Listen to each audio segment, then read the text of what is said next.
let's look at simultaneous equations now. So simultaneous equations are just two equations that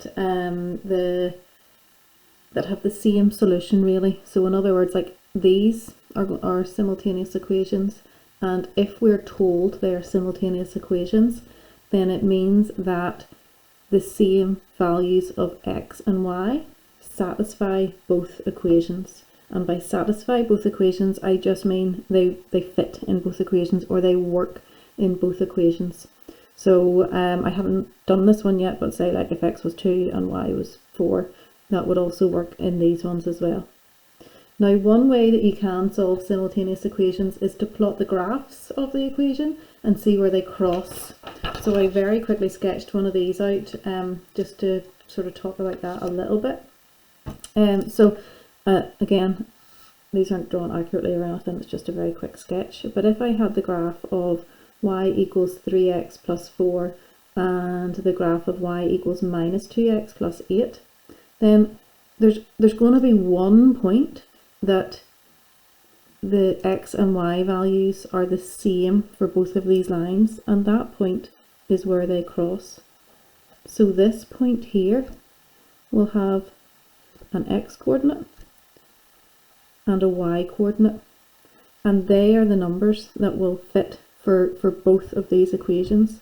Because if we picked like this number here, then the x and y are going to fit for this equation, but they're not going to fit for this one.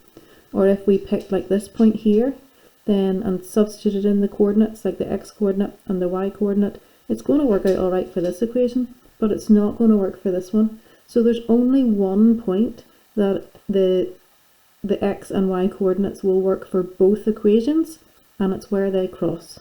Okay, so you can use graphs to solve these, but we're going to look at the mathematical method here today. So back to these examples then, it's the same idea. We're looking for the one point where the x and y values will work for both equations. Now here's another thing I want to say.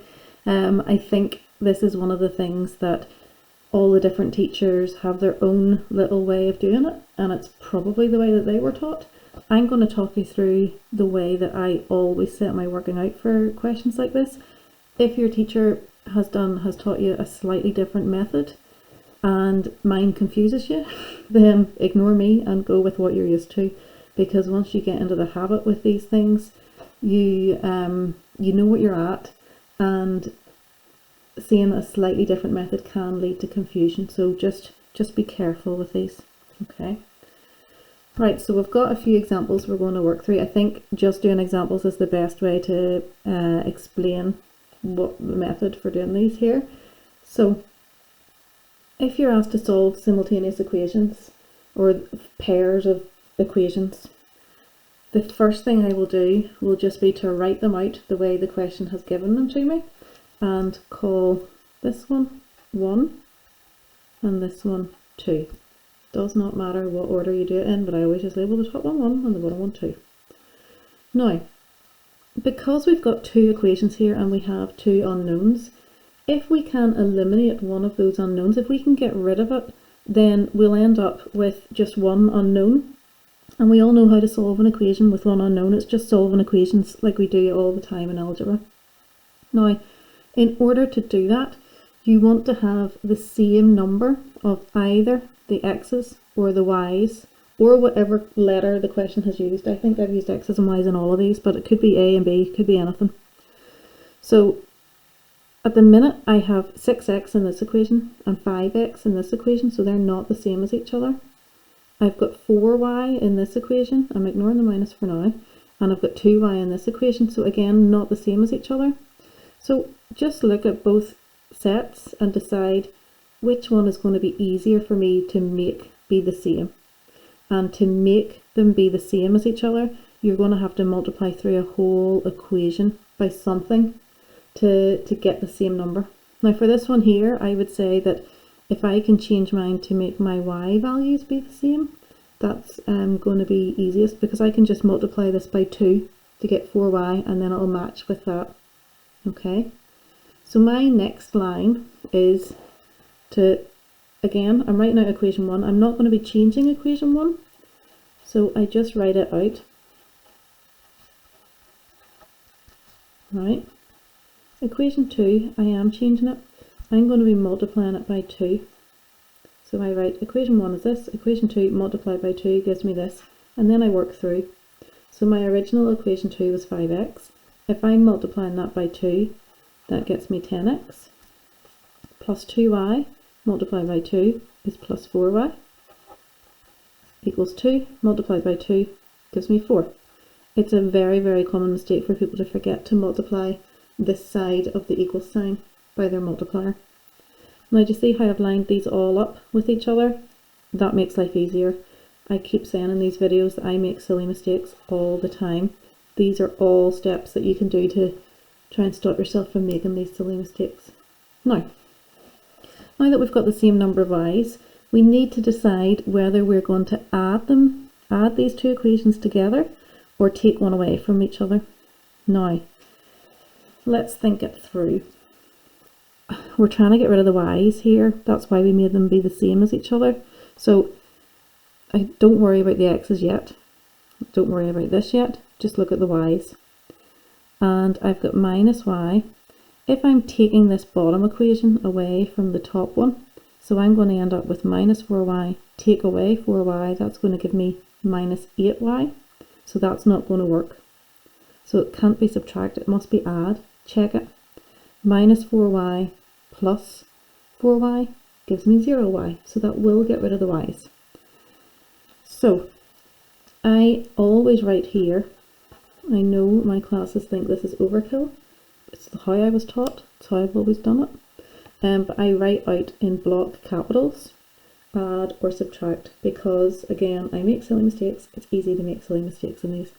And then I just add these like I'm doing a normal addition sum. The only difference really, I suppose, is normally whenever we're adding, we would work from right to left. I just work from left to right in these. So 6x plus 10x gives me 16x. Minus 4y plus 4y gives me 0y. So I just don't write anything for that. That's 0. Equals minus 4 plus 4. Oh, I've chosen a horrendous example to do for my first one. I didn't mean to do this. Anyway, 16x equals 0. So to get x on its own, I have to divide both sides by 16. So that just gets me 0. So I've got my first x value here, x equals 0. Okay. I suppose it's good that you see one that ends up like that, because sometimes whenever people do questions like that, they think it's gone wrong. Now, this is one of our answers, and all we do then is substitute the value for x into one of our original equations.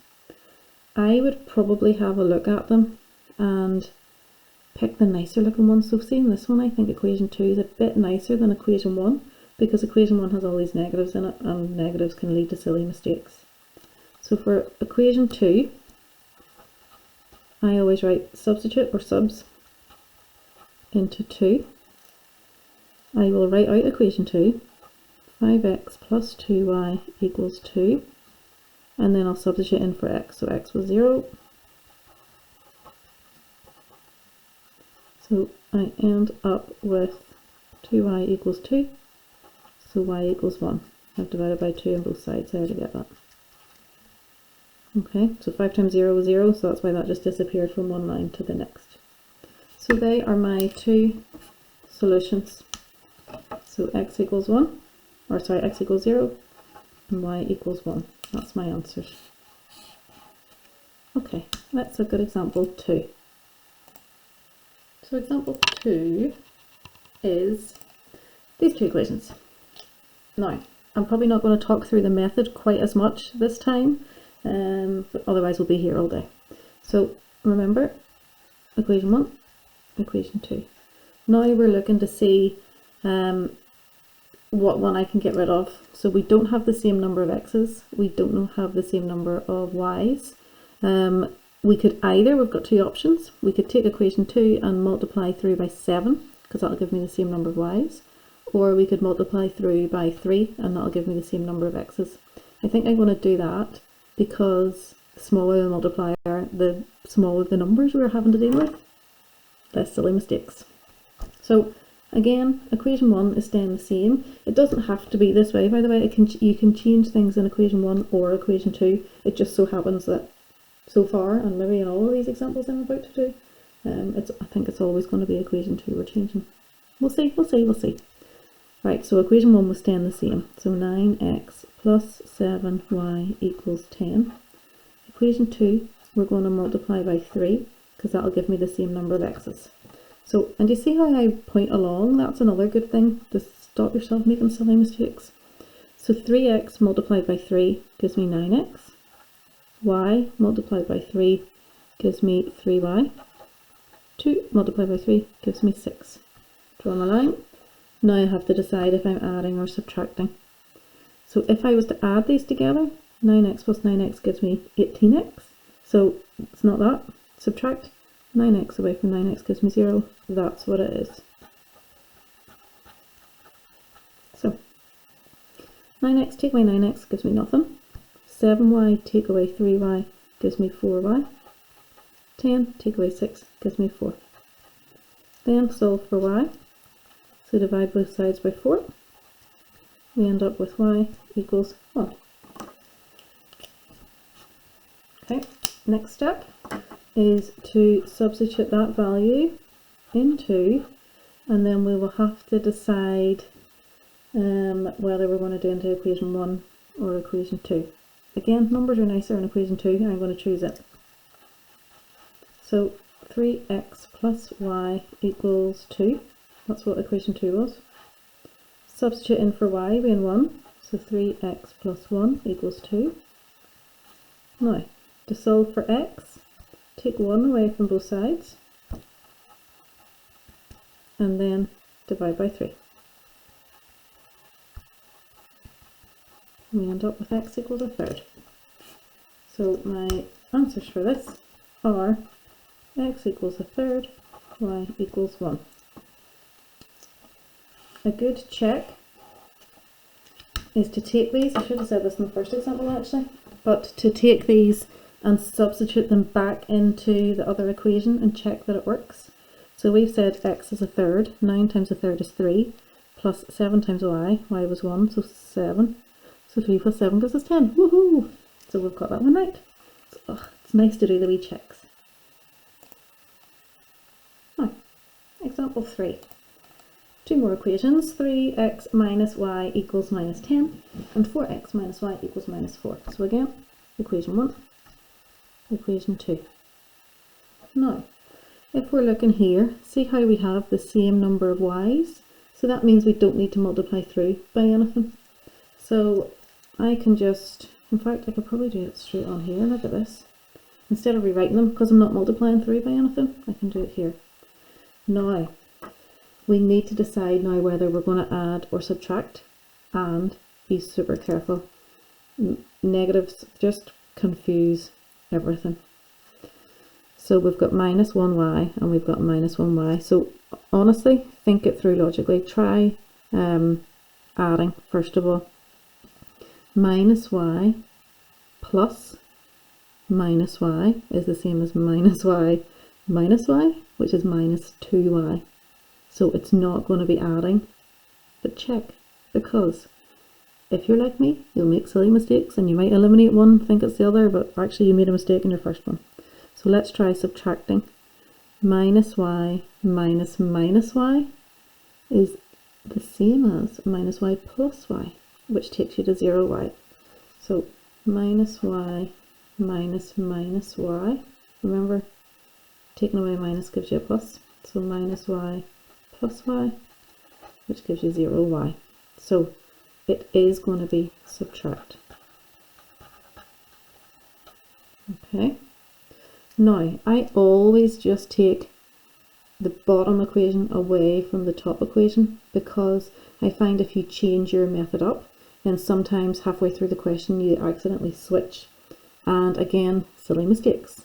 So 3x take away 4x gives me minus 1x, or just minus x. minus y, take away minus y gives us 0y equals, oh, be careful, minus 10, take away minus 4, again, write it out, minus 10, take away minus 4 is minus 10 plus 4, so it gives us minus 6. So if minus x equals minus 6, x equals 6. Some people can see from this line to this line straight away, some people can't. So you could think of it as you are dividing by minus 1. If you divide both sides of that equation by minus 1, you'll end up with x equals 6. Okay, now we have to substitute that value into either equation 1 or equation 2. Much of a muchness here. So let's take equation 1. So equation 1 is 3x minus y equals minus 10. Oh, if I hear myself say minus one more time, I'm going to. So 3x is 6 minus y equals minus 10. 18 take away y equals minus 10. I'm going to have to take away 18 from both sides. That leaves me with minus y equals minus 10 minus 18 gives me minus 28. So y equals 28. So our solution for this is x equals 6 and y equals 28.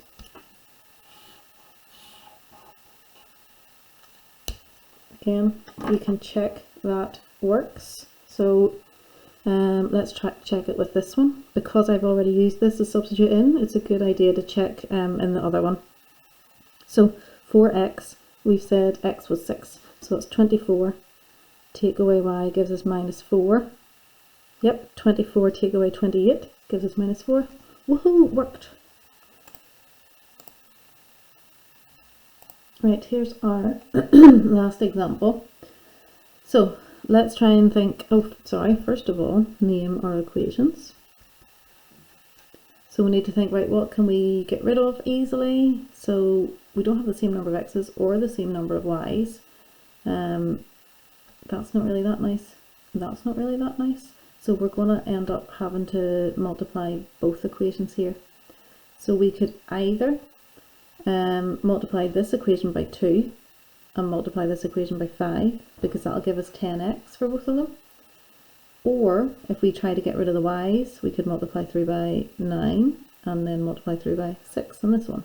I think I prefer to get rid of the x's. So there's no real right method, there's no right one to choose here. I just try and choose whichever one I think is going to work out the easiest, like mental maths wise. So I'm going to try and get rid of the x's here. So for equation 1, I'm going to be making this so, or making my equation so I have 10x, so I have to multiply through by 2. So 5x multiplied by 2 gives me 10x. Minus 6y multiplied by 2 gives me minus 12y. 6 multiplied by 2 gives me 12. Equation 2, in order for me to get 10x, I have to multiply by 5. So 2x multiplied by 5 gives me 10x. 9y multiplied by 5 gives me 45y. 10 multiplied by 5 gives me 50.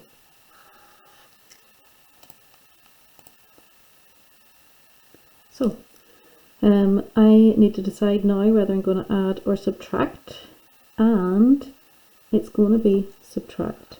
So, to do that, I had a quick glance at my x's, because they're the thing I'm getting rid of, and if I add them, I'm going to end up with 20x, so I need to subtract. So 10x take away 10x gives me no x. Minus 12y take away 45y gives me minus 38. Let me just check that, it's embarrassing. Nope, that is wrong. I've done 12, take away 45. Sorry. Minus 57, I'm in Egypt. So, minus 12y, take away 45y gives me minus 57. You can see why I hate negatives now. 12 take away 50 gives me minus 38. Okay, now we have to divide by minus 57. That's going to give me y on its own, which is what I'm after, equals minus 38 over minus 57. Minus divided by minus gives us a plus, so I can ignore those minuses. Then we need to think about a number that will go into both of these. And I think, let me check.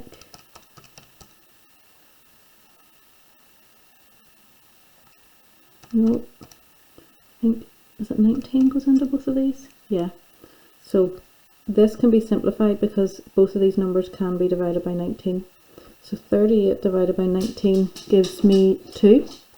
57 divided by 19 gives me 3. And remember, the minus divided by the minus give me the plus.